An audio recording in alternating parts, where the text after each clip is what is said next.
Praise the Lord friends, I hope you all fine. God bless you. प्रभु आपको आशीष दें. और कल के सैबत स्कूल में हमने सीखा था कि सैबत और व्यवस्था के बारे में. सैबत और व्यवस्था जो कि परमेश्वर की आज्ञा है और हमें इसे मानने की ज़रूरत है. और ये सिंबल है परमेश्वर के लोगों के बीच और परमेश्वर के बीच में.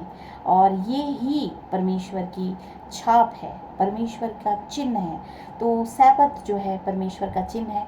उसके विपरीत आज के सैबत स्कूल में हम पढ़ेंगे परमेश्वर के विरोध में जो शक्ति कार्य करती है उसकी छाप क्या है. उसकी छाप, उसको हम कहते हैं पशु की छाप. बाइबल बताती है पशु की छाप के बारे में. और ये 29 मई का जो है सैबत स्कूल स्टडी है. तो मैं आपका वेलकम करती हूँ आज के सैबत स्कूल में. 29 मई का ये चैप्टर है और इसमें हम जानेंगे पशु की छाप क्या है. तो इसमें पढ़ते हैं प्रकाशित वाक्य अध्याय 12 और उसकी 12 और 17 वर्ष. प्रकाशित वाक्य अध्याय 12 और उसकी 12 की 12 और 17वीं वर्ष बताती है. इसमें लिखा है,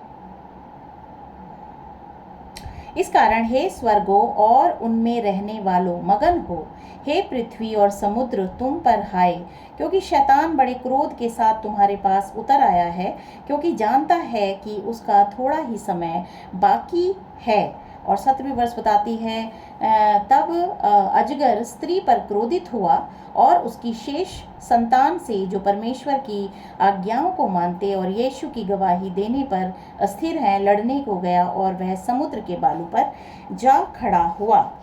अध्याय 13 और उसकी एक और वर्ष में पढ़ूंगी, 7th वर्ष.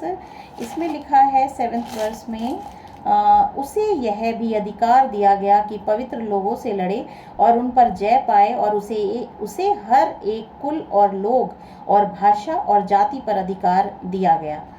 यहाँ पे हम एक ऐसी शक्ति की बात कर रहे हैं, यहाँ पे दिया गया है और उसका नाम है शैतान. शैतान जो कि परमेश्वर के जो आज्ञाकारी जन हैं, हमेशा वो उनके विरोध में कार्य करता है, उनसे लड़ने को जाता है और उनको जो है वो परेशान करता है. यहाँ पे इस तरीके से हमने पढ़ा है 3 वर्सेस में. तो ये पद शैतान के क्रोध को कैसे प्रकट करते हैं. शैतान, क्वेश्चन यही है कि ये जो पद इसमें हमने पढ़ा, इसमें हमें ये पता चला कि परमेश्वर के लोगों के बीच और शैतान के बीच में जो है वो क्या संबंध है क्रोध का. वो हमेशा ही परमेश्वर के वफादार लोगों के ऊपर क्रोध दिखाता है. शैतान परमेश्वर के अंतिम समय के लोगों से इतना क्रोधित क्यों है? वो इसलिए क्रोधित है क्योंकि उसे पता है उसका समय नज़दीक है और परमेश्वर से वो नफरत करता है. इसीलिए उसके लोगों से भी वो नफरत करता है जो परमेश्वर की आज्ञाओं को मानते हैं.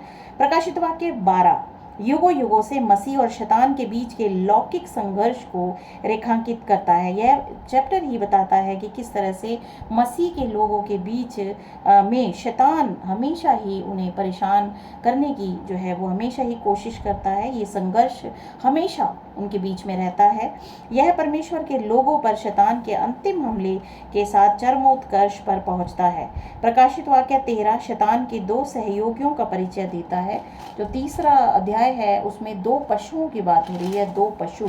और इसमें हमने पढ़ा कि उनको पवित्र लोगों से वो लड़ेंगे और उन्हें यह अधिकार भी दिया गया कि वो उन पे जय पाए, और उससे हर एक कुल और लोग और भाषा और जाति पर अधिकार दिया गया. समस्त पृथ्वी पर जो है शैतान का आज अधिकार है, क्योंकि वो उसने लोगों को भरमा दिया है. परमेश्वर के विरोध में वो कार्य करता है और परमेश्वर के विरोध में ही लोगों की मानसिकता को उसने रख दिया है कि वो परमेश्वर की आज्ञाओं को ना माने और परमेश्वर के से दूर हो जाएं, परमेश्वर की आशीषों से दूर हो जाएं. परमेश्वर की आशीष जो अनंत जीवन है वो चुराना चाहता है लोगों के जीवन से. इसीलिए वो हमेशा ही जो लोग परमेश्वर के वफादार हैं वो उन पर क्रोधित होता है, क्योंकि वो नहीं चाहता कि एक भी जन बचाया जाए. इस तरह से ये अध्याय 13 में हम देखते हैं कि समुद्र का पशु और ज़मीन का पशु, 2 पशुओं के बारे में बात हुई है यहाँ पे. प्रकाशित वाक्य 13 शैतान के 2 सहयोगियों का परिचय देता है. समुद्र का पशु और ज़मीन का पशु, ये दोनों शक्तियाँ परमेश्वर के लोगों पर युद्ध करने में उसके साथ शामिल हो जाती हैं. तो इस तरीके से परमेश्वर के लोगों का जीवन जो है वो आसान नहीं है, और अगर वो सच्चे होते हैं, मनुष्य अगर सच्चा है तो तभी वो परमेश्वर की आज्ञाकारिता में बढ़ सकता है। तो अब हम ये फर्स्ट पार्ट है इस सैबथ स्कूल का, क्योंकि आज का सैबथ स्कूल काफ़ी लंबा है तो मैंने सोचा कि मैं इसे पार्ट्स में डिवाइड करूं, और ये फर्स्ट पार्ट है। अब सेकंड पार्ट के लिए जो है दूसरे वीडियो को देख सकते हैं, जो कि इसके बाद में अपलोड करूंगी। और प्रभु के वचन को आप जानें तो प्रभु आपको बहुत आशीष देंगे, और आप समझ पाएंगे झूठ और सच क्या है, और आप हमेशा सच को ही चुनेंगे, जिससे कि आपको परमेश्वर प्राप्त हो पाए। प्रभु आप सभी को आशीष दें। आमीन।